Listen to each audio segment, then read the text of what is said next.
გამარჯობა, მე ვარ გიორგი ცხადაძე, ქალთა ფაკულტეტის მეოთხე კურსის სტუდენტი. ვარ საქართველოს თანამედროვე ხუთჭირის ნაკრების წევრი. გასულ წლებში ევროპის თასზე მეორე ადგილი დავიკავე. ასევე ლაზერანის მსოფლიო ჩემპიონატზე მესამე ადგილი მაქვს დაკავებული. წელს ამ შეჯიბრზე ლაზერანში ევროპის ჩემპიონი გავხდი. ასევე გუნდურ ესტაფეტაზე დავით დონაძესთან ერთად პირველი ადგილი დავიკავეთ.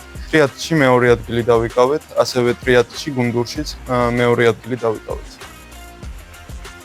საერთო ჯამში ევროპის ჩემპიონატმა 2025-მა ძალიან კარგად ჩაიარა ჩვენი ნაკრებისთვის. სულ საერთო ჯამში მოვიპოვეთ 11 медали, რაც ძალიან კარგი შედეგია. ჩვენ მზადებას განვაგრძობთ. უახლოესი შეჯიბრი იქნება სამხრეთ აფრიკაში მსოფლიო ჩემპიონატი ლაზერულ სირბილსა და ტრიატლში.